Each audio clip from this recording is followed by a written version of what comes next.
سڵەوتان لێبێ خۆشەویستان. لەم زنجیرە ڤیدیۆیەدا هەوڵ دەدەین کورتکراوەی زنجیرە کتێبێک بڵاو بکەینەوە. ناونیشانی کتێبەکەمان مەملەکەتی شەیتانە کە لەلایەن نووسەری بەناوبانگ ماکوان کەریم کاری نووسینی بۆ کراوە. ئامانجی نووسەر لە نووسینی ئەم کتێبە ئەوەیە کە چاواشەکارەکانی سیحر و جادوبازی ئاشکرا بکە. هەروها ئەم کتێبەی نووسەر باسی کۆمەڵێک ڕووداوی زۆر سەیر لە خۆ دەگرێ کە خودی کەسایەتی ماکوان کەریم بەشداری مەیدانی لەم ڕووداوانەدا کردووە و لە کتێبەکەیدا بۆمانی باز دەکا. و نووسەر دەڵێ کە ڕووداوەکانی نێو ئەم کتێبە لە ژیانی ڕاستیدا بەسرم هاتووە و تەنها ناوی کەسایەتیەکانی نێو کتێبەکەی گۆڕیوە، ئەویش بۆ پاراستنی نازنامەی کەسایەتی ڕاستەقینەکان. هەروەها کۆمەڵێک زانیاری زۆر لە خۆ دەگرێ سەبارەت بە چۆنێتی مامەڵەکردن لەگەڵ بابەتی جنۆکە و سحر و جادوبازیدا، و ئەگەر هەر تاکێک تووشی حاڵەتێکی لەو بابەتە بۆیەوە چۆن بتوانێ مامەڵەی لەگەڵدا بکە. ئەمانەی باسمان کرد زانیاریە گشتیەکانی کتێبەکەن. لەم ڤیدیۆشدا باسی بەشێکی بەرگی یەکەمی کتێبەکە دەکەین و بۆ تێگەیشتن لە تەواوی چیرۆکەکە دەتوانن بینەری بەشەکانی تری چیرۆکەکە ببن لە ڤیدیۆکانی پێش و ترماندا. بەڵام بیرتان نەچێت دەتوانن پشگیری زیاتریشمان بکەن بۆ بەردەوام بوونمان، ئەوش لە ڕێگەی لایککردنی ئەم ڤیدیۆیە، و دەتوانن سبسکرایبی کەناڵەکەشمان بکەن بۆ ئاگادار بوون لە هەموو چالاکیەکانمان. ئێستاش با دەست پێ بکەین. چیرۆکەکەمان بەم جۆرە دەست پێ دەکا. لە دوای ئەوەی زەنگی تەلەفۆنەکەم لێیدا بینیم هاوسەرەکەی هێرۆ بوو بە ناوی سەروەر کە پێشتر یەکترمان ناسی بوو لە تۆڕی میدیایی پاڵتاک. سڵاوی کرد و منیش لە مەزیسەکەدا هەڵسام و بە سەروەرم وت و عەلەیکومە سەلام برا، و ناوەکەیم نەهێنا. سەروەر: مامۆستا ماکوان، خۆشحاڵ بووم بەوەی داوای ئەوەت کردبوو قسەت لەگەڵ بکەم. لە خزمەتتاندام ئەوەی بە من بکرێ. ماکوان: سوپاس کاکە سەروەری بەڕێز، زەنابت لە کام شار دەژی؟ سەروەر: لە شارێکم نزیکی ئۆسلۆیە بە ناوی ئۆپەگۆرە، و نزیکی کاژمێرێکش لە جەنابت دوورم. ماکوان: بەڵێ دەزانم ماڵی غەزوریشم هەر لەو ناوچەیەیە. من تا 2 سبەی کارم نییە، تەنها ئەمڕۆ کە هەینیە دەچمە مزگەوت و دوای نوێژ هیچ کارێکم نییە. کەی دەتوانم بتبینم؟ سەروەر: هەر کات پێت خۆشە من لە خزمەتت دام. ماکوان: زۆر باشە، دوای نوێژی هەینی دێمە خزمەتتان. سەروەر: زۆر باشە قوربان. دوای ئەوەی لە ماڵی کاک موستەفا خوا حافیزیمان کرد، بە کاک موستەفام وت با بچینە مزگەوتێکی نزیکی خۆتان کە مزگەوتی عەرەبەکان بوو. هەروەها مزگەوتێکی تری لێبوو سۆماڵیەکان ئیدارەیان دەکرد. ئەوم بر بۆ مزگەوت و دوای نوێژ ماڵ ئاوایم لەو کرد. من هەردەچووم بۆ ماڵی غەزورم بۆ لای ماڵ و منداڵ بۆ ئەوەی بیان هێنمەوە. وتم یەکجاری سەردانی سەروەریش دەکەم چونکە لەوێوە نزیکە. دوای نوێژ پەیوەندیم بە کاک سەروەر کردەوە و لە بازاڕی شارەکەی خۆیان یەکترمان بینی. دوای هەندێک موجامە لەو یەکتر ناسینی ئاسایی قسەمان کرد چونکە یەکەم جار بوو بیبینم، بەڵام پێشتر قسەمان کردبوو لە ڕێگەی تۆڕە کۆمەڵایەتیەکانەوە. ماکوان: ژنت هێناوە تۆ کاک سەروەر؟ سەروەر: کاک ماکوان، ژنم هێناوە، بەڵام ئێستا جیابووینەتەوە. ماکوان: واتە تەلاقت داوە؟ سەروەر: لە حکومەت جارێ هەر چاوەڕوانی جیابوونەوەین، وەک تەلاق پێم وتووە 3 بە 3 تەلاقم داوی و ئیتر هیچ پەیوەندیم پێوە نەماوە، نزیکەی 8 مانگیشە. ماکوان: ئەی ناتوانم چارەسەری کێشەکەتان بکەم و بێمە ناو کێشەکەتانەوە؟ خۆت دەزانی هەڵوەشاندنەوەی خێزان لە ئەوروپا هەروە ئاسان نییە. دوای ئەوە ژن هێنان و شوکردن لە ئەوروپا زۆر سەختە. سەروەر: ڕاستە، بەڵام هەموو کەس تەداخول بکە ناهێڵم تۆ دەست بخەیتە ئەم کارەوە. ماکوان: بۆ براکەم.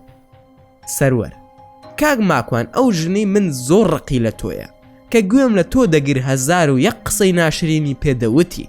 زا ئێستا تۆ بچیتە ناو ئەم کاری ئێمە تۆزێک قورسە، ئەووا دەزانێ من ئیهانەی دەکەم. ماکوان: تۆ خێزانی خۆتت خۆش دەوێ؟ سەروەر: بە دڵنیاییەوە خۆشم دەوێ، بەڵام هەست دەکەم ناگونجین پێکەوە. ئەو ئافرەتە لە ڕێکخراوێکی جیهانی کار دەکات، زۆر ترسناکە و دەیەوێ منیش بخاتە ئەو کارەوە. ماکوان: ڕێکخراوی چ شتێکە؟ سەروەر: کاک ماکوان، بیرتە شەوێکیان پێکەوە لە پاڵتا قسەمان دەکرد، وتم کە باڵا و غەنووسی چییە؟ بۆت باس کردم کە ئێستا لە ڕێگەی زەردەشتیەکانەوە هاتوونەتە کوردستانیشەوە، نازانم بیرت ماوە یاخود نا. ماکوان: بەڵێ جوان بیرمە. سەروەر: خێزانەکەی من و چەند کوردێکی خەڵکی ڕۆژهەڵات و لەگەڵ چەند فارسێکدا ئەوەندەی من بزانم لە ڕێکخراوێک کار دەکەن کە ناوی ڕێکخراوی کاباڵایە، یان پێی دەڵێن ئیلومیناتی، یاخود گوێم لێ بووە زۆر جار بە زووهار ناوی خۆیان بردووە. لە ماوەیەدا هەڕەشیان لە من کردووە بۆ کوشتن. ئەگەر ڕێزی خێزانم نەگرم و هەرچیشی وت بە قسەی نەکەم، ئەوە من دەکوژن. تەنانەت فارسێکیان لەم ماوەی ڕابردوودا کە پێشتر دەمناسی هەڕەشەی ئەوەی دەکرد کە ئەگەر ڕێک نەکەوینەوە لەگەڵ خێزانم، ئەوە بۆ خۆی مارەی دەکا و زۆر بێ ئەدەبانەش قسەی دەکرد. ڕۆژێک هەندێک شتم لە لای هێرۆ مابوو چووم هێنام، بەڵام ئەو کابرایم بینی لە ماڵی خۆماندا بوو، ئیتر زۆر بێتاقەت بوو. ماکوان: هەر خودی ئەو کوڕە بوو لە ماڵی خێزانت؟ سەروەر: نە، ئەو فارسە ڕەفیقی برای خێزانمە و براکەشی لەگەڵیاندا بوو لەگەڵ دایکیان. ماکوان: زۆر باشە، من هەڵە بیرم لێ کردەوە. ئەی باشە خۆمان ناتوانین قاس و دەستێکی بشکێنین و بۆ حەوت پشتی ئاقلی بکەین؟ سەروەر: کاک ماکوان، نازانم بڵێم چی، من لەو جۆرە کەسانە نیم و زۆر حەزم بە ئاژاوەش نییە. ماکوان: خەمت نەبێ، من لەو جۆرە کەسانم و تۆ ئەوە بۆ من دانە تاوەکو ڕۆژی خۆی دێت. بە هەر حاڵ ئەگەر بە قسەی برای خۆت دەکەی، ئیجازەی من بدا قسەیەک لەگەڵ هاوسەرەکەت بکەم، بەڵکو پێک بینەوە. سەروەر: جا کاک ماکوان، من پێم خۆشە، بەڵام ژیان وا نابێت، ئەو ئافرەتە بێدینە و خوانە ناسیشە، بۆیە من ناگونجێم لەگەڵیدا و ئەو لەو ڕێکخراوانەش کار دەکا. تۆ خۆشت باشتر دەزانی کە ئەوانە چین و چی دەکەن. ماکوان: ڕاست دەکەی کاک سەروەر، بەڵام ئەگەر توانیم و گۆڕانکاری ڕوویدا و بە دڵی جەنابتان بوو، واتە ئەوەی جەنابت دەتەوێت وا دەرچوو، ئامادەی بچیتەوە لای دووبارە؟ ئەمەی دەیڵێم لەوانەیە خەیاڵ پڵاو بێ، بەڵام هەوڵێکە و دەیدەم. سەروەر: زۆر مەمنون دەبم کاک ماکوان، بەڵام کاک ماکوان جەنابت کارێکت هەبوو با من لە خزمەتت دابم. ماکوان: ڕاستی من لەگەڵ هێروی خێزانی جەنابت تووشی ڕووداوی هاتوچۆ بووین لە شاری فرێدری کاست، ماڵی پوری لەگەڵدا بوو، خەڵکێکی بەڕێز بوون و دوای ئەوەی کە قسە کرا، هێرۆ خۆی ئەوەی درکان کە بەهۆی منەوە لە تۆ تووڕەبووە و ڕقیشی لە منە. لە ڕاستیدا زۆر خەفەتم پێخوار کە ژیانتان بەهۆکاری من تێک بچێ، هەرچەندە من نازانم جەوهەر چییە مەگەر ئەوەی خۆت باست کرد، بەڵام سوپاس بۆ خوددا شتەکان لە باشیدایە. کاک مستەفا وازی لە مەشروب خواردن هێناوە و ئێستا خەریکی نوێشکردنە، ئەوە ڕاستی و دروستی کارەکەیە. سەروەر: بەڵێ ڕاست دەفەرمووی، ئاساییە بۆ من و خۆشحاڵش دەبم بەو کارە. بۆ زانیاریت، کاک مستەفا پیاوێکی باشە و سەیران خانی خێزانشی ژنێکی چاکە، بەڵام خەسووم زۆر نالەبارە و زۆر جیاوازە لەگەڵ ئەو خوشکەیدا، و زانیاریشت دەڵێن کە بە دەستی خۆی مێردەکەی خۆی کوشتووە. دوای دانیشتەکەمان لەگەڵ کاک سەروەر خوا حافیزیمان کرد و منیش چووم بۆ لای ماڵ و منداڵ، بەڵام مێشک و هزدرم لای ئەو بوو کە چۆن دەبێ ئەو ئافرەتە لە ڕێکخراوێکی ئاوا ترسناک کار بکە، هەرسی ڕێکخراوی تیرۆریستی هەیە لەمەوە دەردەچێ. پەیوەندیم کرد بەو بەڕێزانەی کە پێشتر هاوکاریان کردبووم لە زانکۆ و خەڵکی ئەکادیمی بوون و داوای زانیاری تەواوم کرد لەسەر ئەو گروپانە. زانیاری تەواوم کۆ کردە و لە دڵی خۆشمدا دەموت ئاخر ڕەوایە کچێکی کورد یان کورد لەناو ئەم جۆرە ڕێکخراوانەدا کار بکەن. زۆر مێشکم مەشغوڵ بوو بەو باسەوە، لە کاتێکدا هەموو ئەم باس و خواستانە بە کورد نامۆیە، چۆن کورد خۆی تووشی ئەو دەردە دەکا، لە کاتێکدا هیچ پەیوەندی بەسەر میلەت و کلتور و تەنانەت دین و ڕێکخراوە عیلمانیەکان شەو نییە لە کوردستانی ئێمەدا. ناچار تەلەفۆنم کرد بۆ کاک مستەفا و داوای ژمارەی هێرۆم لێ کرد. مستەفا: ئەوە ژمارەکەیەتی، دەیدەمە سەیران ئەو دەزانێ. کاک مستەفا گلەی لە من دەکرد کە سەردانی ناکەم. سەیران خان: ماکوان، لەو ڕۆژەوەی کە تۆ ڕۆشتووی لەم ماڵە ئەو کچەش نەهاتووە بۆ ماڵمان.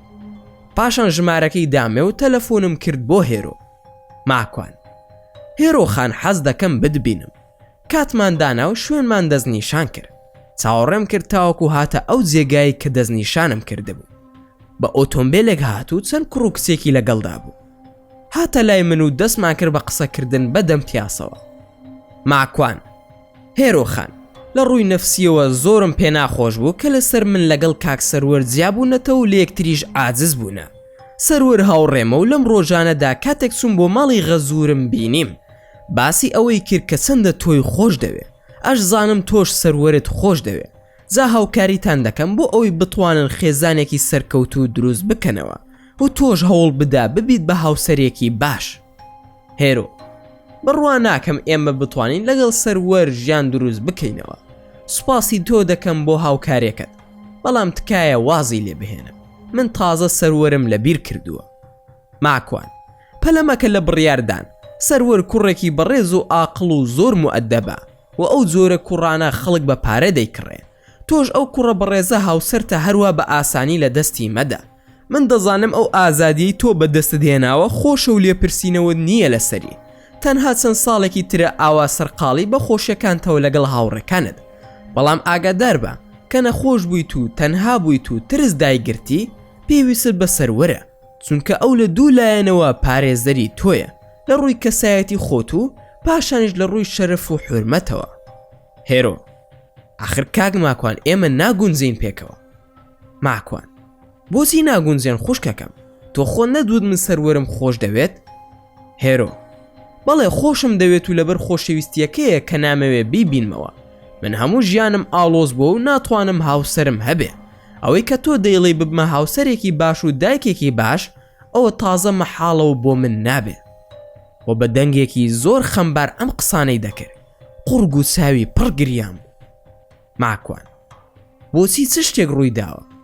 هەرچەندە ماکوان ئەڵێ من لەو سەری باسەکە هاتوومەتەوە دەمزانی گیرۆدەی ئەو کۆمەڵە کەسە بووە لە گروپی ئیلومیناتی بۆیە بە پێکەنینەوە وتم چییە خۆ نەبوویتە بە کەبالای سحری ڕەژوا فلسفەی ئیۆسۆفی بەسەرماندا لێ دەدەی و کتێبی سحری زوهاریت خوێندە بێت و ئەفکاری غەنووسی بڵاو بکەیتەوە. کەوامود هێرۆ ڕەنگی تێکسوو. هێرۆ ماکوان کێ ئەمانی بۆ باس کردووی؟ سەروەر وتیەتی؟ ماکوان بۆ سەروەر شتی وا دەزانێ یان تۆ دەزانی چییە ئەسڵەن؟ هێرۆ باسی نەکەی ئێستا وا دەزانم من پێم وتویت ئەگەر نا تۆش و منیش دەکوژن. ماکوان چی تریش؟ هێرۆ نوێگەرەکان سحری ڕەشیان لە من کردو و ناچارم لەگەڵیان بم. ماکوان خۆ تۆ بڕوات پێ نەبوو چۆنی ترم قسانە ئەەکەی؟ هێرۆ ئەوەی تۆ دەیزانیت و ئێستا باسی دەکەی بۆ سەر ژیانی تۆ و ماڵ و منداڵت مەترسی هەیە. ماکوان ماکوان ناشە تۆ لەو ڕێکخراوە کار بکەی. هێرۆ بەڵێ لەو ڕێکخراوە کار دەکەم و زۆرم بەلاوە سەیرە کە تۆ ئەوە زانیوە و ئەگەر بزانن کە شتێک لەو بارەیەوە دەزانیت و لەگەڵیان دانیت حتمما ئازارت دەدەن یاخود تووشی هیرۆین و حەشیش و مادە هۆشبەرەکانت دەکەن یاخود دەتکوژن. ماکوان لەگەڵ من ئەو شتانە نایخوا من خوام هەیە و ئەوان شەیتانیان هەیە دەزانی تۆ لە دەوڵەتی شەیتان ئەندامی لە ئێستادا بیرتە پێم وتی تۆ خۆش شەیتانی کەسی پێت ناخۆش بوو ئەوە تا ئێستا ئاشکرا بوو تۆ ئەندامی دەوڵەتی شەیتانی کە بەو شێوەیە قسەم لەگەڵی کرد ڕای کردەوە بۆ لای هاوڕێکانی کە لە ئۆتۆمبیلەکەی لەگەڵیدا بوون. منیش ڕاستەوخۆ شوێنی کەوتم و کە نزیکی بوومەوە وتم ڕاوەسە قسەت بۆ دەکەم مەڕۆ. ئاگام لێ بوو یەکێک لە کوڕەکان وتی هێرۆ شەڕێتی لەگەڵ ئەو کوڕەدا کە مەبەستی ماکوان کەریم بوو بە زمانی فارسی بە کوڕێکی وت بابسین یارمەتی بدەین. دوو کوڕ و دوو کسی لەگەڵدا بوو واتە بە خۆیەوە 5 کەس بوون هەمویان ڕۆ من هاتن بۆ ئەوەی پەلاماری من بدەن. منیش زانیم ئەمانە نیازێکی خراپیان هەیە. ڕووم لە هێرۆ وەرگێڕا و ڕوون کردە هاوڕێ کوڕەکانی و لە دڵی خۆمدا وتم ئای خوایە ئێستا چیم لێ دەکەن شەق بە شەق دەڵێت جێگام بکەوە هەر سواریان پێکەوە بۆم هاتن و منیش دەستم لە خۆم شوشتە بوو. کوڕێکیان لێم نزیک بۆیەوە خوددا کردی هەر هاتە لام و یەک شەقم تێسرەواند و کەواندم بە زەویەکەدا ئەوانی تریش لە جێگای خۆیاندا ڕاوەستان. ماکوان دەڵێ من بە پاوەسومە سەرسکی هاوڕێکیان وتم با ئەوانی تریش زیاتر چاوترسێن بن.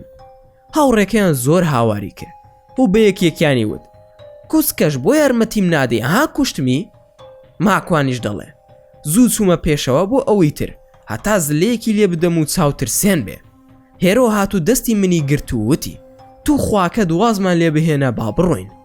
ماکوان باشە بڕۆ بەڵام وازت لێ ناهێنم دەبێ یان ببیتەوە بە هاوسەری سەروەر یان دێم لەناو گروپەکەتاندا شەڕ دروست دەکەم من و تۆ دەبێ بکوژرین لە ناویاندا خەڵکی شوێنەکەش کە ئێمەیان بینی خەریکی شەڕ بووین پەیوەندیان بە پۆلیسەوە کردبوو و پۆلیسەکان هاتنە لای من و وتیان چی بووە؟ ماکوانی ژووتی هیچ نەبووە. پۆلیس: ئەی ئێوە شەڕتان نەکردووە؟ ماکوان: شتی وا ڕووی نەداوە. کوڕە فارسەکانیش بە هەمان شێوە ئینکاریان دەکرد لەوەی شەڕمان کردبێ. بە پۆلیسەکان نەمود لەوانەیە ئەو دوو هاوڕێیە یاریان کردبێت و خەڵکەکەش بە هەڵات تێگەیشتە بن. پۆلیسەکە داوای لێبوردنی کرد کە ئیزعازی کردوین. ماکوانی ژووتی: ئاساییە کێشەمان نابێت. بەڵام دەنگێک لە پشمەوە هات ناسراو بوو. بە زمانی نەرویزی وتی: بەڕێز ماکوان هاوکاریت ناوێ؟ ئەمانە چیان دەوێت لە تۆ؟ کە ئاوڕمدایەوە تەماشا دەکەم حەسقیلە. منیش لە ڕووی دەرونیەوە زۆر باش بووم و لە دوو کەسیشم دابوو. پاشان بەرەو ڕووی حەسقیل بە پێکەنینەوە ڕۆشتم. لە دڵی خۆمدا وام دانابوو هەتا هێزم تایە یەک دانەی پێدا بکێشم. وردە وردە بەدەم پێکەنینەوە ڕۆشتم و پێم وت: هەلاو خاڵە حەسقیل دەنگ و باستان چۆنە؟ ئەوە ماوەیەکە دیار نین. بەڕاستی تااقەتم بۆ چوو بوو. ماکوان دەڵێ: من هەرچەندە بەرەو ڕووی دەڕۆشتم ئەویش وردە وردە دەڕۆشتە دواوە. ماکوان: خاڵە حەسقیل ئەوە بۆ دەڕۆیتە دواوە؟ حەسقیل: خاڵە ماکوان هاتنەکە ترسناکە، ئەڵەی بۆ شەڕ دەی بۆلام. تۆ دەزانی کە ئێمە دەتوانین ئێوە بڕفێنین و بتان کوژین؟ ئەگەر نیازی شتێکت هەیە واز بێنە با قسە بکەین. منیش دڵنیا بووم لەوەی کە جنۆکە علمی غیب نازانێت و ناتوانێت دڵی من بخوێنێتەوە. بەڵام هەستم کرد کە ئەویش هەستی بەوە کردووە کە من شتێکم لە دڵدایە. یەکسەر وەڵاممدایەوە وتم: جا ئەگەر ئێوە ئەوەندە بە جورئەت و ئازا بوونایە ئێستا مرۆڤتان لەسەر زەویدا نەهێشتە بوو. بە ئاسایی وتم لێدانی تۆ ئاسانە و هەر کات بمەوێت لێت بدەم و ئازارت بدەم بە قورئان و سوننەت ئەتسووتێنم. حەسقیل: ماکوان دەزانی لە سەردەمی پێغەمبەرەکەتاندا ئێمە دوو هاوڕێ ئەومان ڕفاند و یەکێکیمان سەربڕی و ئەوی تریشیمان کوشت؟ ماکوان: ئەزانی تۆش زۆر درۆ دەکەی. من بە خزمەتی ئەو فەرمودەیە گەیشتوم. هەندێک دەڵێن ڕاستە و هەندێک دەڵێن ئەوە لە دیاری ثەموددا بوون. پێغەمبەر درودی خودای لەسەر بێت فەرمووی: دوور مەکەونەوە. بەڵام بە قسەی پێغەمبەریان نەکرد و پاشان با بردوونی نەک ئێوە. ئەو فەرمودانەی کە هاتووە گوایە جنۆکە مرۆڤ دەڕفێنێ هەمووی خوڕافیاتە. ئەگەر گریما قسەکەی تۆش ڕاست بوو، چونکە هەندێک لە زانایان ئاماژەیان پێداوە کە جنۆکە خەڵکیان ڕفاندووە، ئەوە لە شەیتانی مرۆڤە و هاوکاری خۆتانە، بۆیە ئێوەش تواناتان هەیە بەسەریدا. حەسقیل: وەرە با هەندێک گفتوگۆ بکەین ماکوان. بەڵام تکایە هیچ مەکە بۆ ئازاردانی من باشە؟ پێم خۆشە قسەت لەگەڵ بکەم. ماکوان: بەمەرجێک ئەگەر ڕازگۆ نەبوویت ئەوەندە ئاەت ئەخوێنم ئەدنێرمەوە بۆ ئەو شوێنەی کە لێوەی هاتووی. تەنها ڕازگۆ بە لەگەڵم. حەسقیل: باشە بەمەرجێک تۆش نەڕۆیتە ناو ژیان و جیهانی ئێمە. تۆ داواکاری دەکەی، دەبێت تۆش داواکاری من قبول بکەی. چەندم بە قسە دەکەی، منیش ئەوەندەت بە قسە دەکەم. ماکوان: من هەموو شتێک قبول دەکەم لە چوارچێوەی دینەکەمدا. خۆ من وەک تۆ کافر نیم. ناتوانیت بە ئارەزوی خۆت مەرزم لەسەر دابنێ. پێت خۆش نییە دەتوانی ئێستا بڕۆیت. ئەگەریش ناڕۆی خۆم ئەدڕفێنم. حەسقیل: فەرموو بزانم چیت دەوێت. بەس زۆر بێنیازی. بووە خۆت نیشان دەدەی کە پێویست بە هیچ نییە و خۆتان دەڵێن زۆر لە خۆت ڕازی.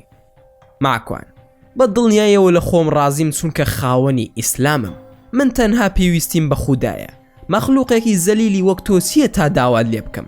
ئادەی پێم بڵێ تۆ کەیت؟ بۆچی هاتووی؟ چیتان لە من دەوێت و پەیوەندی تۆ چییە لەگەڵ سەسیلدا؟ ئەمانم پێ بڵێ. حەسقیل: ساحیرێک هەیە لە کوردستان سیحری لە تۆ کردووە. کەسێک داوای لێ کردووە کە سیحرت لێ بکە. زۆر هەوڵی داوە لەگەڵ تۆ چەند کەسایەتیەکی تریش، بەڵام نەیتوانیوە کاریگەری جادووەکەی بگێنێتە تۆ. داوای کردووە لە ڕێگەی ئێمەوە کارەکەی ئەنجام بدەین. ماکوان: ئەو ساحیرە کێ و ناوی چییە و لە کام شارە؟ و بۆچی بە تەنها منتان لە کوردستانەوە هەڵبژاردووە؟ حەسقیل: من نازانم بۆچی تۆیان هەڵبژاردووە. ئەوەندە دەزانم کە ئەو ساحیرە داوای کردووە تۆ ببەستین و پاشانیش بسینە ناو لاشەتەوە. ئینجا ئەو کەسەش کە کێ داوای کردووە من نایناسم، تەنها فەرمانەکەی جێبەجێ دەکەم. ساحیرەکەش بە هەمان شێوە نایناسم کێیە. من لە ناو گروپێکدا کار دەکەم بۆ ڕوحانیەکی ساحیر و لە ڕێگەی ئەوەوە سپێردراوم. ماکوان: بەستنی چی باسی چی دەکەی؟ من 3000 ژنم هێناوە. حەسقیل: لە ئێستاوە هەوڵمانداوە و نەمانتوانیوە. ماکوان: لە دڵی خۆمدا وام بە باشزانی بانگەوازی ئەم جنۆکێ بکەم بۆ ئیسلام، چونکە پێغەمبەری خودا درودی خودای لەسەر بێ پەیامی بۆ ئەوانیش هێناوە و ئیسلام دینی هەمومانە. ماکوان وتی باشە حەسقیل، تۆ لەوە ناترسی بمریت و بسیتە بەردەم خودای پەروەردگار؟ تۆ نازانی من و تۆ هەردووکمان خودای گەورە ئیسلامی بۆ ناردوین، ئێمە بۆ بەندایەتی دروست بووین، بەڵام تۆ بۆ سوزدە نابەی بۆ پەروەردگارەکەت دژایەتی دینی خوددا دەکەیت و شوێن پێغەمبەرەکەی ناکەوی. پێم بڵێ بۆچی وا دەکەیت حەسقیل؟ ئەی نازانی بەهەشت و جەهەنەم بوونی هەیە؟ خۆت بۆ کێ ئاوا زەلیل دەکەی؟ بۆ نابیتە پیاو چاک؟ لە خوددا بترسە و واز لە کۆیلایەتی بهێنە. بۆ کار لەگەڵ ساحیر و شەیتان دەکەی؟ خودای گەورە تەنها ڕێزی لە ئێمە و جنۆکە گرتووە و ڕێزی پێبەخشیوین و تەکلیفی بەندایەتی لێ کردوین، واتە ڕێزی گرتوین و کەرامەتی پاراستوین. ئیتر تۆ بۆ کەرامەتی خۆت دەشکێنی حەسقیل؟ تۆ دەبوو زووتر بڕوات بهێنایە. هەز ناکەی بە قورئانی خودای گەورە ڕاوت دەنێن و لە مسلمانان دەترسن؟ ئەمە مانای ئەوە نییە کە دینی ئیسلام دینێکی پاک و بێگرد و ڕاستە؟ تۆ نازانی ئیبلیسی شەیتانی خزمتان نەفرەت لێکراوە لە دنیا و قیامەتدا؟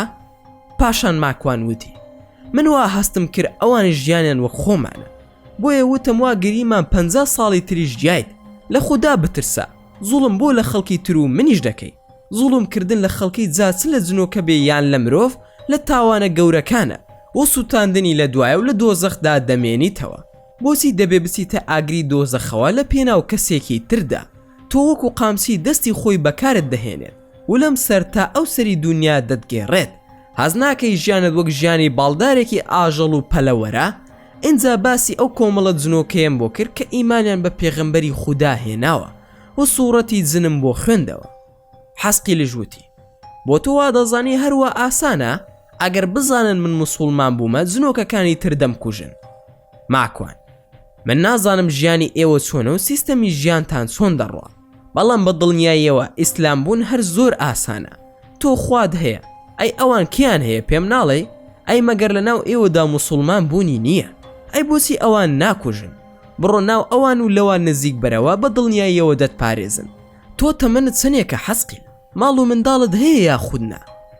حەسقیل من تەمەنم 330 ساڵە و 18 منداڵیشم هەیە. 2000 هاوسەرگیریم کردووە و 2 منداڵم بەدەستی ئێوەی مرۆڤ کوژراوە. هەر ئەوە ژوای لێ کردم کە دژی مرۆڤەکان کار بکەم. دەنا من کەسێکی مەسیحی بووم و پێشتر لە مەسیحیە ئەرتۆدۆکسەکان بووم. ماوەیەک بوومە جوولەکە و دوای ئەوەش ئێستا هیچ دینێکم نییە و لەگەڵ گروپی شەیتانێکی ساحیر کار دەکەم لە دژی ئێوەی مرۆڤ. زۆریش گەڕاوم و ئەوەنەی ئەم کاری سیحر و جادووە دەکەم هەستم کردووە کە تەنها ئاینێک کە ڕاست بێت ئاینی ئیسلامە. ماکوان کێ منداڵەکانی تۆی کوشتووە؟ پێم ناخۆشە حەسقیل، بریا خۆت بوویتایە، بەس بۆچی منداڵەکانت؟ بەڕاستی پێم ناخۆش بوو. ئەی پێم ناڵی مناڵەکانت چۆن مردوون؟ حەسقیل منداڵەکانم مرۆڤ کوشتونی، یەکێکیان سوتاوە لە نێوان جەنگی عێراق و ئێراندا بە هۆکاری کیمیا باران و دانەیەکی تریشم لە ئەوروپادا کوژراوە کە لە جەنگی دووەمی جیهانی ئێوەی مرۆڤدا پێوە بوو. ماکوان ئەی باشە تۆ تەمەنت 330 ساڵە، پێم بڵێ ئێوە چەند ساڵ دەژین؟ ئەم لاشەی ئێستا بەکاری دەهێنیت چییە و چۆنە؟ حەسقیل ئێمە وەک ژیان 1000 بۆ 1200 ساڵ دەژین، وەک ئێوە لاشەمان هەیە و ڕۆحیشمان هەیە، بەڵام ئێمە وەک وزە واین، ئێوەی مرۆڤ نامان بینن. هەر ئەو وزەیە کە دەتوانین خۆمانی پێ بگۆڕینە سەر لاشەی مرۆڤ و ئاژەڵ. ئەوەش هەموو جنۆکەیەک ناتوانێت ئەو کارە بکە، تەنها هەندێکمان نەبێ. ئێمە وەک ئێوە دەژین و دەمرین و نان دەخۆین، وەک ئێوە خاوەن ماڵ و حاڵی خۆمانین. من تەمەنم گەنجە، زۆریش گەنجم لە چاو جنۆکەکانی تردا. ئەوەش بزانە ژمارەی ئێمە لە ئێوەی مرۆڤ زۆرترە، ئێمە 10 هێندەی ئێوە دەبین. ماکوان ئەی بۆ موسڵمان نابیت حەسقیل؟ ژیانت بەخۆشی بەریتە سەر و ئەو کات من و تۆ دەبینە برا. حەسقیل ماکوان من نزیکەی 4 بۆ 5 ساڵە ئاگاداری ژیانی تۆم، کەسێکی زۆر خاوەن پەرژینی، ئاگام لە تاوانەکانت و لە چاکەکانیشت بووە. ئەوەی من پێی سەرسامم چالاکی و چاونەترسیتە لە هەموو شتێک. تاوانت کردووە، بەڵام زوو پەشیمان بوویتەوە، هەوڵت داوە خەڵکی بۆ ئیسلام بژین. ماکوان ناچار خۆم بەهێزتر نیشاندا لە پێش چاویدا. وتم ئێمەی موسڵمان هەمومان هەروین، خوای گەورە بە ئیسلام عەزیزی کردوین بەهێزین نە لە مردن سڵ دەکەین و نە لە ژیانش، بەڵکو تێگەیشتون لەوەی بە ئازایەتی هیچ لە ژیانمان کەم ناکە، بە ترسنۆکیش هیچ لە ژیانمان زیاد ناکە. هەمووی هەر ئەو قەدەرەیە کە خودای گەورە بۆمانی نووسیوە، زائیتر بۆ بترسین. حەسقیل: ڕاستە، هەر ئەوە شەوای کردووە کە ئێوە لە ئێمە ئازاتر و بەهێزتر بن، بۆیە زەوی بۆ ئێوە بوو نەک بۆ ئێمە. ماکوان: زاکە ئەمە دەزانی بۆ ئیمان ناهێنی، نەوەکو نەیزەکێک یاخود فیشەکێک یان ئاوێکی گەرم یان تۆپێکت بەرکەوێت و دواتر بمری و لە جەهەنەمدا بۆ هەتایە بمێنیتەوە، واتە نە ڕۆژێکە و نە دوو، نە ساڵێکە و نە ملیۆنێک ساڵ، بەڵکو هەتایە لەناو ئاگر دەبی، بێ پایانە حەسقیل گیان، بۆیە فریاکەوە نەک و ڕوسوای دنیا و قیامەت بی. حەسقیل: باشە ماکوان، من موسڵمان دەبم، بەڵام هاوکاریم بکە، با زنۆکەکانی تر نەمکوژن. ماکوان: جا باشە چۆن هاوکاریت بکەم؟ خۆ ناتوانم کڵانشی کۆفێک هەڵگرم و ببمە پاسەوانت، نازانم من چی بکەم. حەسقیل: عەلی دەتوانێت هاوکاریمان بکە. ماکوان: مەبەستت عەلی یەمەنییە؟ حەسقیل: بەڵێ ئەو دەتوانێت ئەو کارە بکە. ماکوانی ژووتی: باشە بەسەر چاو ئەوە هەر زۆر ئاسانە، بەڵام بۆ ئەوەی من دڵنیا ببمەوە شایەت ومان بێنە و تەوبە بکە، با منیش بە جددی کارت بۆ بکەم. حەسقیل ژووتی: أشهد أن لا إله إلا الله وأشهد أن محمدا رسول الله. کەوای ویستی تەوبە بکە، لە پڕ گوێم لە هاواری حەسقیل بوو. هەروەها سەسیلم لە دواوی خۆم بینی. سەسیل وتی: بەنیازی چیت ماکوان؟ هەروە بەسەرتەوە ناڕوات، دڵنیا بە زۆر خراپت بەسەر دێنم. منیش ئاوەڕم دایەوە حەسقیل دیار نەما بوو، ڕاستەوخۆ ترسام شتێکیان لێی کردبێت. لێرەش چیرۆکەکە ڕادەگرین. لە ڤیدۆکانی داهاتوودا هەوڵ دەدەین تەواوکەری ڕووداوەکان باس بکەین. بەم زۆرش گەیشتینە کۆتایی ڤیدۆکەی ئەمڕۆمان. هیوادارم ڤیدۆکەمان جێگەی ڕەزامەندی ئێوەی ئازیز بوو بێ. ئەگەر ڤیدۆکەمانتان بەدڵ بوو، ئەوە هەر ئێستا لایکی ئەم ڤیدۆیەمان بۆ بکەن و هەروەها شێریشی بکەن لەگەڵ هاوڕێکانتاندا. وە لە بیرشان نچێت، ئەگەر ئەتانەوێ هەمیشە بابەتی ناوازە لە کەناڵەکەی ئێمە ببینن، ئەوە هەر ئێستا سەبسکرایبی کەناڵەکەمان بکەن و زەنگۆڵی تەنیشتی سەبسکرایبەکەش چالاک بکەن.